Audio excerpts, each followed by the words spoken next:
नमस्कार दोस्तों, एक बार फिर से आप सभी का स्वागत है हमारी कक्षा YouTube चैनल पर। और आज हम शुरू करने जा रहे हैं PYQ सीरीज में इतिहास का 5वां पार्ट, यात्रियों के नज़रिए से, through the eyes of travellers. और 2026 के ब्लूप्रिंट के अनुसार इस पार्ट से टोटल 6 नंबर के प्रश्न आएंगे।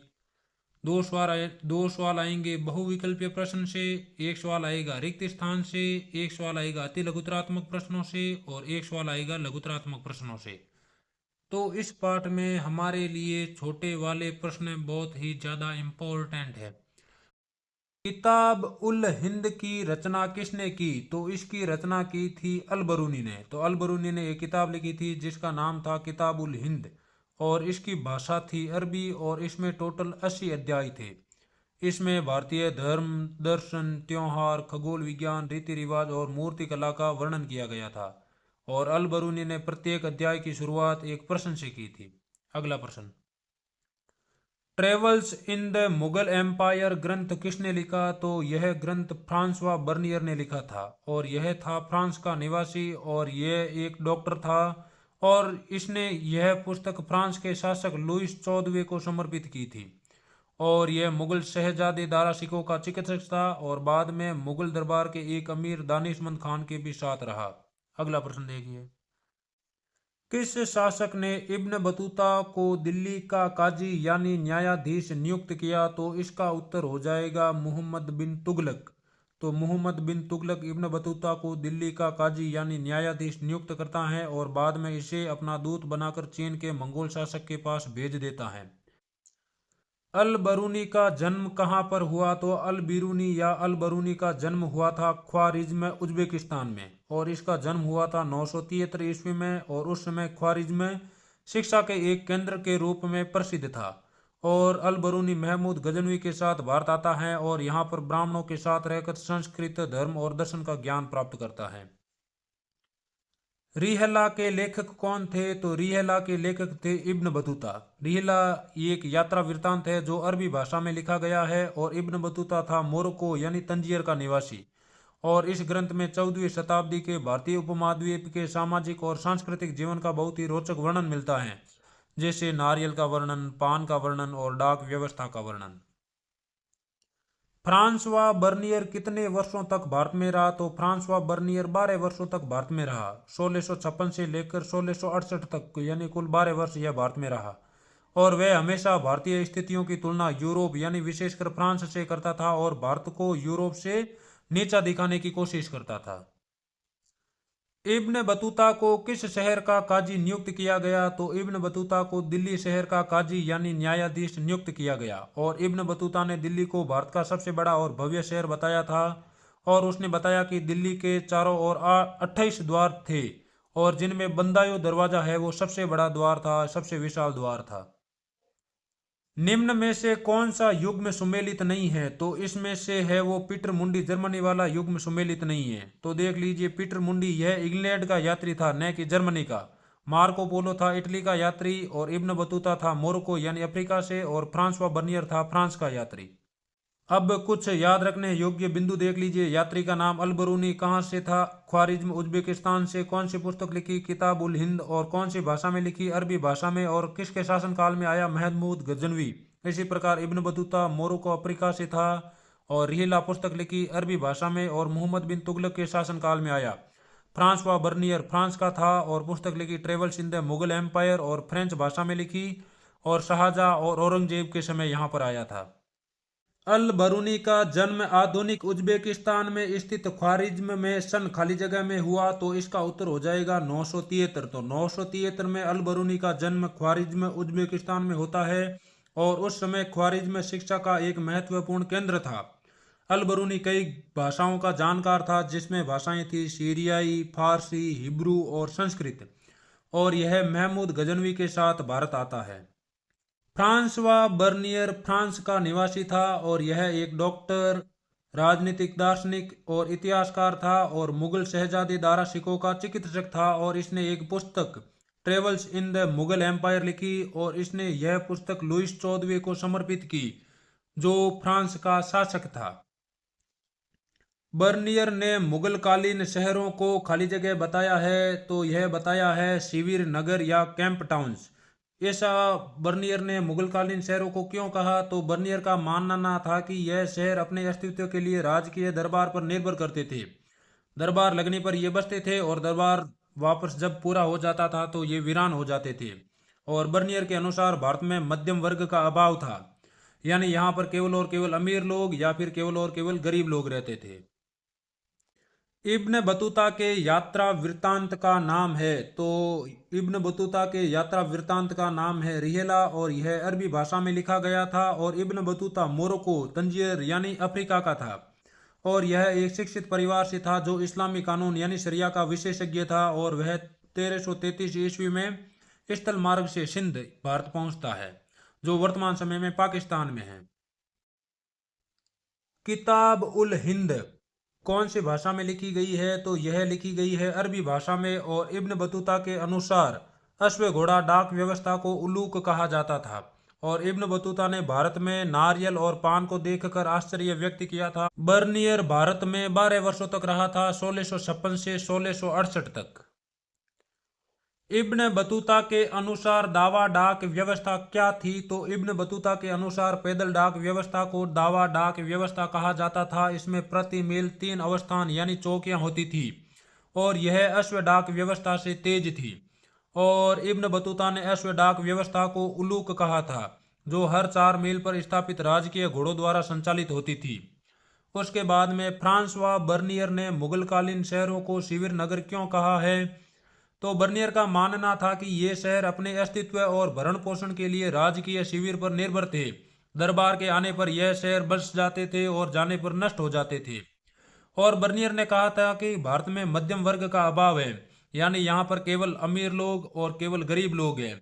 इब्न बतूता ने पान का चित्रण किस प्रकार किया है, तो इब्न बतूता ने लिखा कि पान एक ऐसा वृक्ष है जो अंगूर की बेल की तरह उगाया जाता है, लेकिन इसमें कोई भी फल नहीं आता। इसे केवल इसकी पत्तियों के लिए उगाया जाता है। और उसने बताया कि इसे सुपारी के साथ खाया जाता है, जिसे छोटे टुकड़ों में काटकर चूने के साथ मिलाया जाता है। उसके बाद में फ्रांसवा बर्नियर भारत में कितने वर्ष तक रहा, तो फ्रांसवा बर्नियर भारत में 12 वर्षों तक रहा, 1656 से 1668 ईस्वी तक। और वह मुगल साम्राज्य के कोने कोने में घूमा और अपने वृत्तांत में भारत की तुलना अक्सर यूरोप से की, खासकर फ्रांस से। मोहम्मद बिन तुगलक द्वारा इब्न बतूता को कौन कौन सी जिम्मेदारियां दी गई, तो मोहम्मद बिन तुगलक द्वारा इब्न बतूता को मुख्य रूप से 2 जिम्मेदारियां दी गई। पहली जिम्मेदारी थी दिल्ली का काजी नियुक्त करना, और दूसरी जिम्मेदारी थी मंगोल शासक के पास अपना राजदूत बनाकर भेजना। और इससे पहले इब्न बतूता मक्का, सीरिया, इराक, फारस, यमन, ओमान और पूर्वी अफ्रीका की यात्रा कर चुका था। इब्न बतूता ने नारियल के बारे में क्या वर्णन किया है, तो इब्न बतूता ने नारियल की तुलना मानव सिर से की, क्योंकि इसकी 2 आंखें और एक मुख होता है और अंदर का भाग मस्तिष्क जैसा दिखाई देता है। और उसने बताया कि इसके रेशों से रस्सियां बनाई जाती हैं जिनसे जहाजों को सीला जाता है, यानी जहां पर जहाज में तीबों का इस्तेमाल किया जाता है वहां पर इन रस्सियों का इस्तेमाल किया जाता था। बर्नियर के अनुसार राजकीय भूस्वामित्व का उत्पादन पर क्या प्रभाव पड़ता था, तो बर्नियर के अनुसार राजकीय भूमि है वो निजी नहीं थी, इसलिए किसान उसमें सुधार या निवेश नहीं करते थे, जिससे कृषि उत्पादन में गिरावट आती थी और किसानों का शोषण बढ़ता था। यानी किसानों को लगता था कि यदि वे भूमि में कुछ सुधार करेंगे और हो सकता है कि अगली बार राजा है वो किसी और को वह जमीन सौंप दे, तो इसलिए वे खेतों में किसी भी प्रकार का सुधार या निवेश नहीं करते थे, जिससे कृषि उत्पादन ज्यादा नहीं होता था और किसानों का शोषण होता था। और बर्नियर ने इसे भिखारियों और क्रूर लोगों का देश कहा था, जहां कृषि भूमि का एक बड़ा हिस्सा बंजर था। उसके बाद में अगला प्रश्न है, फ्रांसवा बर्नियर ने सती प्रथा के बारे में क्या लिखा है, तो बर्नियर ने लिखा है कि कुछ महिलाएं प्रसन्नता से सती हो जाती थी, लेकिन कई बार उन्हें जबरदस्ती जलाया जाता था। और उसने एक 12 वर्षीय बाल विधवा के जबरन सती प्रथा के बारे में एक वर्णन किया है, और यह वर्णन है वो पश्चिमी पाठकों को दिखाने के लिए किया गया था कि पूर्व की प्रथाएं कितनी बर्बर और खतरनाक थी।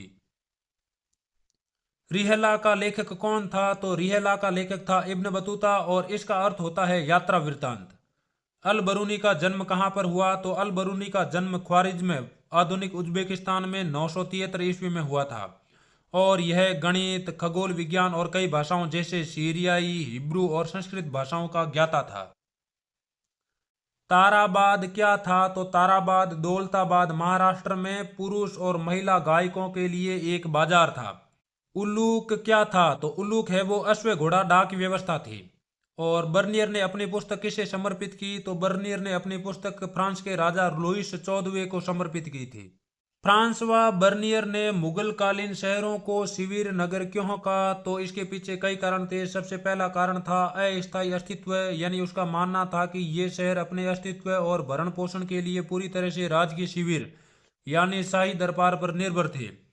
और ये नगर तब तक बने रहते थे जब तक शाही दरबार वहां पर लगा रहता था, और जैसे ही दरबार वहां से चला जाता ये नगर है वो वीरान हो जाते थे। और बर्नियर के अनुसार इन शहरों में कोई मजबूत सामाजिक और आर्थिक नींव नहीं थी, वे केवल शाही संरक्षण पर जीवित थे।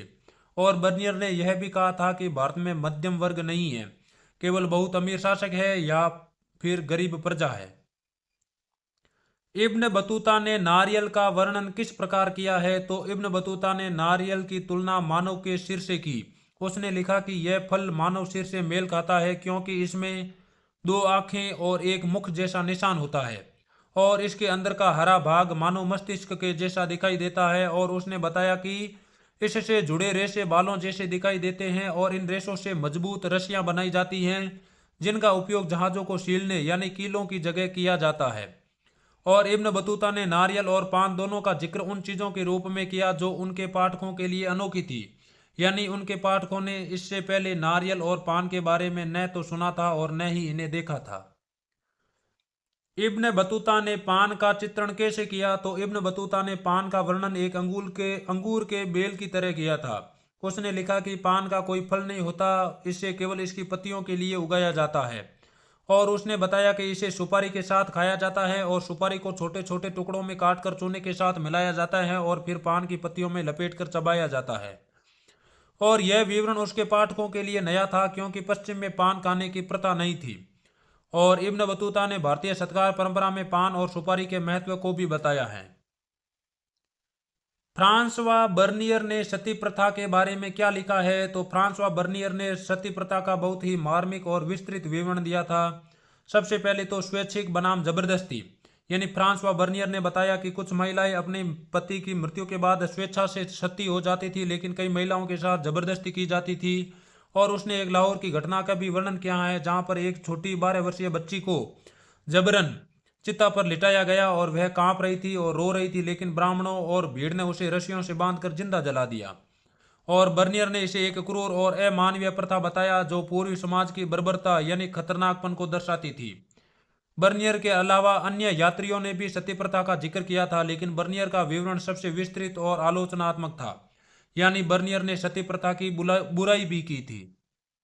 बर्नियर के अनुसार राजकीय भूस्वामित्व का कृषि उत्पादन पर क्या प्रभाव पड़ा? तो बर्नियर का मानना था कि भारत में सारी भूमि का स्वामी यानी मालिक राजा होता है और निजी भूस्वामित्व की जमीन का यहाँ पर अभाव है, जिससे किसान है वो अपनी भूमि में निवेश नहीं करते हैं और जिससे भूमि में बेहतर उत्पादन नहीं होता है, क्योंकि उन्हें डर रहता है कि यदि वे जमीन पर निवेश करेंगे और राजा यदि उनसे जमीन छीनकर किसी दूसरे व्यक्ति को दे देगा तो उनका निवेश व्यर्थ चला जाएगा। उसके बाद में है कृषि का विनाश। किसान केवल पेट भरने लायक ही उगाते थे जिससे कृषि का स्तर गिरता गया। उसके बाद में शोषण, जमींदार या अधिकारी किसानों का अत्यधिक शोषण करते थे जिससे किसान भाग जाते थे और खेत बंजर रह जाते थे।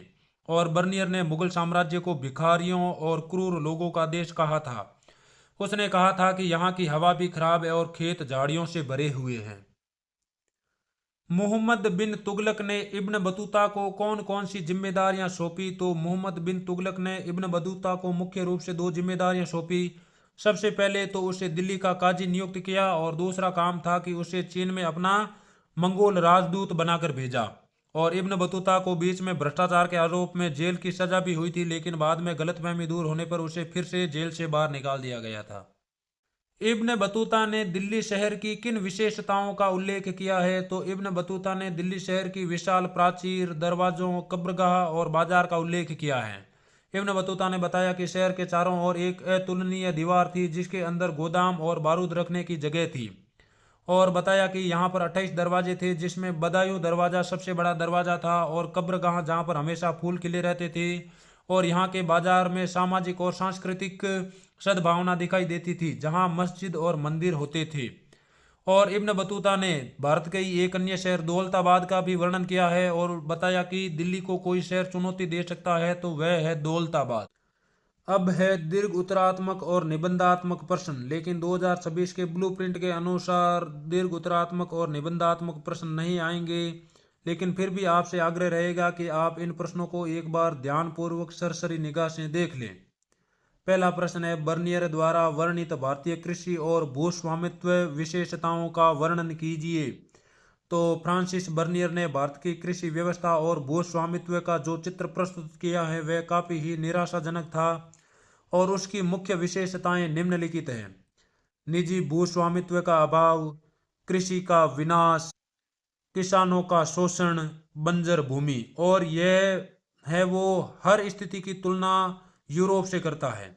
उसके बाद में अगला प्रश्न है, इब्न बतूता ने दिल्ली शहर की किन किन विशेषताओं का उल्लेख किया है। तो इब्न बतूता ने दिल्ली शहर की विभिन्न विशेषताओं का उल्लेख किया है, जैसे विशाल जनसंख्या, सुरक्षा प्राचीर, प्राचीर के अंदर बने गोदाम, राशन और हथियार। उसके बाद में दीवार की चौड़ाई के बारे में, दरवाजे, कब्रगाह और सौंदर्य और सांस्कृतिक केंद्र।